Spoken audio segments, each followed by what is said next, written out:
시간엔 정운이라는 사람이 지은 월곡답가라는 연시조야.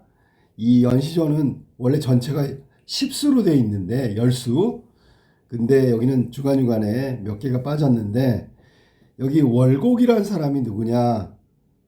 이 사람은 정운이라는 작가가 그리워하고 추모하던 대상인데 정확하진 않지만 월곡은 우배선이라는 임진왜란 때 의병으로 활동하던 사람이다라는 게 추측이고 가설이니까 확실하지 않은 부분이니까 그냥 가볍게 넘겨도 되고, 월곡이 죽은 다음에 정운이라는 사람이 그 월곡을, 우배선이라는 사람을 그리워하면서 간절한 마음에서 이 연시조를 썼다.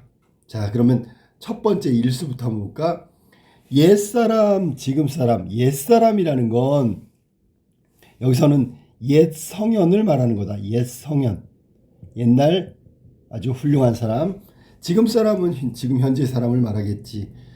생김새. 이목구비는 같건만은, 그러니까 얼굴 모양은 똑같아. 자, 초장에서는 옛사람과 지금 사람이 생김새는 같지만은 이렇게 해석할 수 있고, 나 혼자, 여기 나가 바로 정운이 되겠지, 그지? 나 혼자 어찌하여 옛사람, 옛날의 성현을 그리워하는가? 이렇게 스스로에게 어떤 그 옛사람에 해당되는 종장에 나오는 월곡을 그리워하고 있는 마음을 직접 얘기했다. 지금도 옛사람이 계시니, 자, 지금도 옛사람이 계신데 이게 바로 지금 그리워하고 있는 대상인 월곡을 말하는 거고, 월곡은 옛 성현과 같은 어떤 훌륭함을 가지고 있다. 그리고 그가 내 벗인가 하노라. 노라 1인칭이 나왔으니까 정운 생각에는 월곡이 바로 옛 성현과 같은 사람이고, 옛 성현의 면모를 갖고 있는 월곡을 그리워하고 있는 정운의 마음을 표현한 게 제일수. 특별히 어려운 거 없고, 그 다음에 사수로 넘어갈게. 청송, 푸른 소나무고, 푸른 소나무. 보통 소나무는 절개의 상징이기 때문에 월곡이 절개와 지조를 가지고 있는 인물이다 라고 화자는 평가하고 있는 거고, 청송으로 울타리를 삼고, 그 다음에 백운, 흰 구름으로 장을 두르고, 여기서 장이라는 건 장막을 말하는 거다. 장막. 그러니까 여기서 흰 구름은 속세를 초월한, 그러니까 보통 우리가 속세라는 게 물질적인 것을 탐하고 이익을 추구하고 이런 건데, 월곡이란 사람은 있잖아, 지조와 절개로 울타리를 삼고 백운이라는 흰 구름으로 장막을 쳤어. 속세에 물든 게 아니겠지. 속세의 어떤 세속적인 부분을 초월한 인물이다라는 뜻으로 이렇게 지칭하고 있는 거야. 그러니까 현대어로 해석하면 푸른 소나무 울타리를 삼고 백운이라는 흰 구름으로 장막을 둘렀다. 그 다음에 초옥 삼간, 초가집이겠고, 삼간이라는 얘기는 3칸짜리 초가집. 보통 규모가 작다. 보통 고전 시가에서 초옥삼간은 보통 이렇게 해석하지. 뭐라고 해석하냐면 안분지족이다. 그냥 작지만 만족한다. 안빈낙도다. 가난하지만 즐겁게 생각한다. 이런 의미로 해석한다면, 월곡이라는 사람이 초가집 3칸짜리 초가집에 숨어 계신 저 내 번님이라고 했으니까 그게 바로 월곡이 되겠고, 흉중은 마음속에, 가슴속에 진념, 여기서는 세속적 욕망을 말하는 거예요. 그러니까 진념이라는 것은 세속적 욕망이고, 물질적 욕심이고, 출세하고 부귀공명을 이루는 거, 이런 것들을 말하는데, 그런 세속적 욕망이 없다 그랬으니까 굉장히 청렴하고 세속적인 부분을 초월하신 분이다.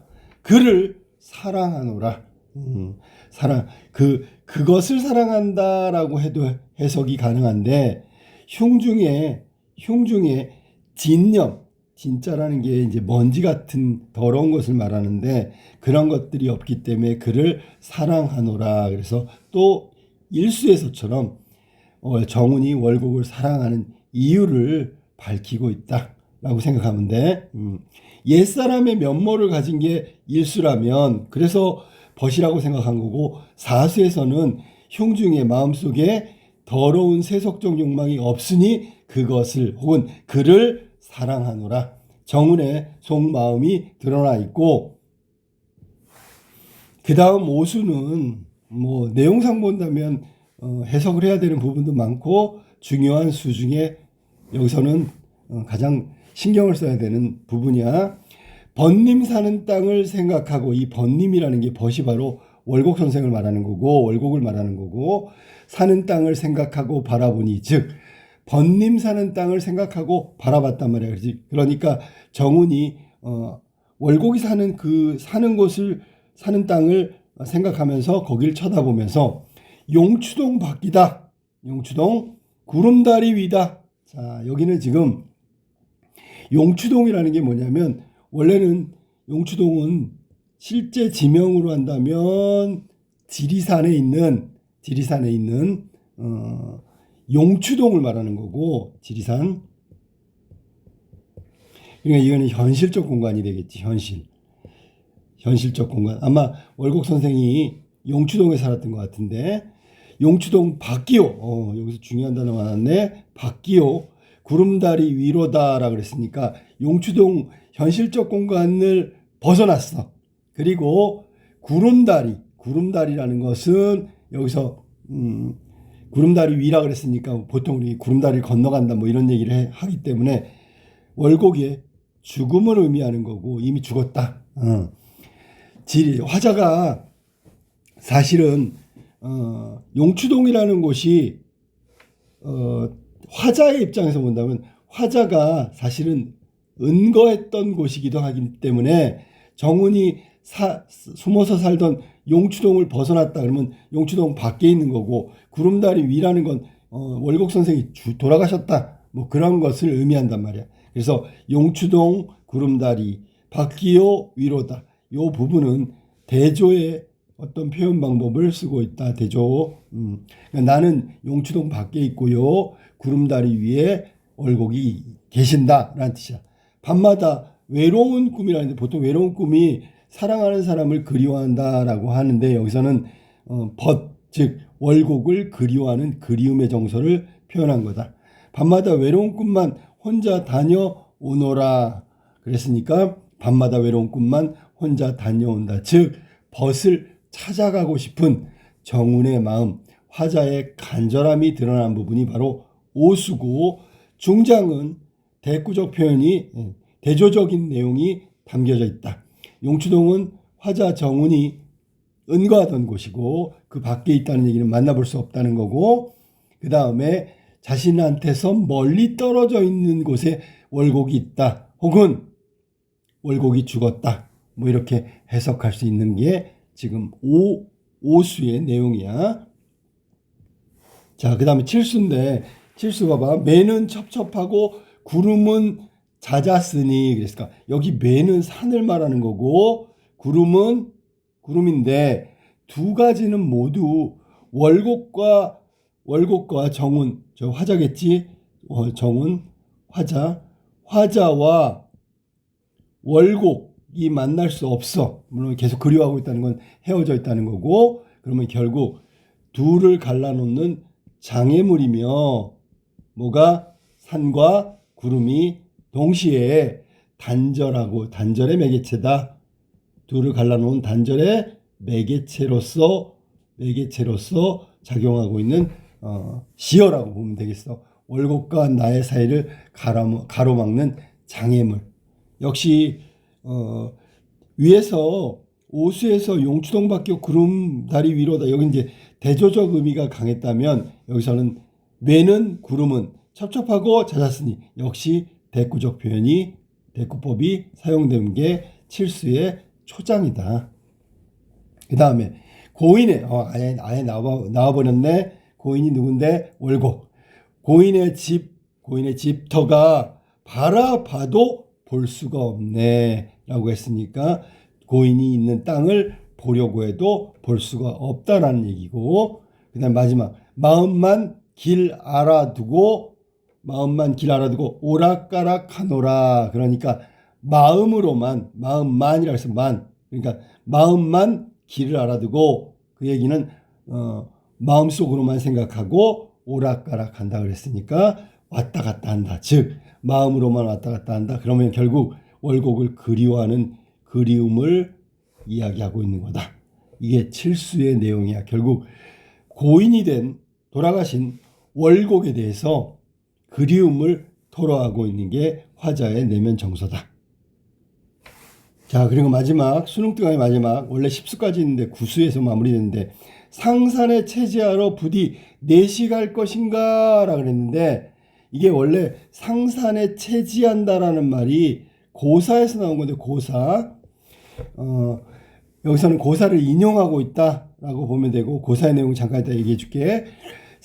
상산의 체지, 이 체지의 지가 영지버섯이야. 상산에서 영지버섯을 캐는데 네 명의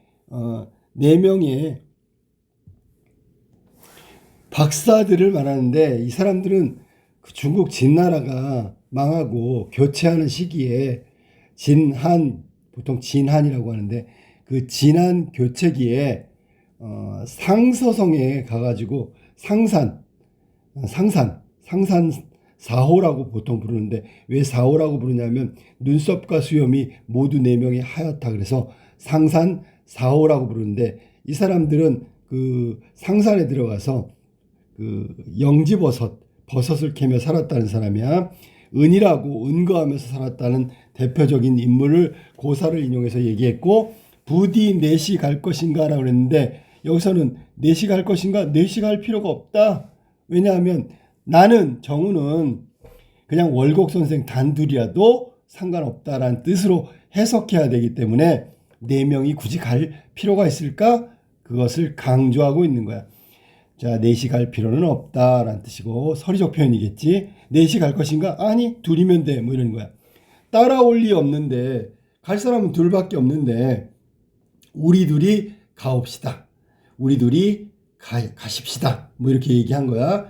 자, 여긴 따라올 사람이 없다라는 얘기는 따라올 사람이 없다. 쫓는 사람을 말하는 거겠지. 우리를 쫓아올 사람이 없는데 그러면 없다면 우리 둘이 갑시다라는 얘기고 세상에 어지러운 일들 듣도 보도 마옵시다. 세상에 어지러운 일 그러니까 여기는 월곡과 함께 인간 세상 여기 세상은 인간 세상이 되겠지.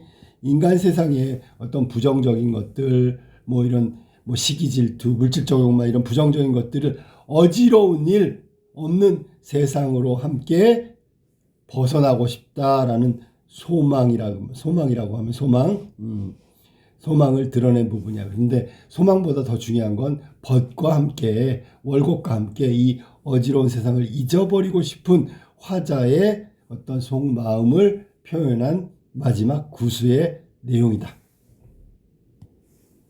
자, 이렇게 전체는 아니지만 월곡에 대한 정운의 마음이 드러나 있는 월곡 답가를 배웠는데 말 그대로 월곡에게 답하는 노래라는 제목을 그렇게 해석할 수 있고 전체적으로 본다면 원래는 10수의 연시조였는데 10수의 연시조지만 여기서는 지금 중간중간이 생략됐기 때문에 전체 내용은 확인할 수는 없지만 열수의 연시조로 되어 있고 여기 벗이라고 하는 월곡에 대한 그리움을 이야기하고 지금 만나보지 못하는 화자의 안타까움을 노래하고 있는 시조다. 그리고 여기 지금 등장하는 여러 가지 소재들 월곡과 연관시켜 가지고 그런 어떤 자신의 정서를 표현하고 있는 시조인데 마지막으로 우리가 시조상에서 월곡에 해당되는 부분을 체크하기로 해. 자, 첫 번째 나온 일수에서 월곡을 가리키는 말은 옛사람이란 말이에요. 옛사람. 정운의 입장에서 봤을 때 월곡은 옛사람의 면모를 갖고 있다 그래서 옛사람이 바로 월곡이고 그 다음에 사수에서는 내 번님 하는 벗님이 4번님이 바로 월곡이고, 그 다음에 오수에서 첫 번째 나온 번님, 이게 월곡을 말하는 거야. 그 다음에 마지막 칠수에서 고인이 바로 월곡을 말하는 거다. 그리고 화자와 월곡을 함께 가리키는 것이 바로 우리 둘을 말하는 거다. 자, 볼 수 없는 벗을 그리워하는 노래 월곡 답가의 내용을 마무리하겠다.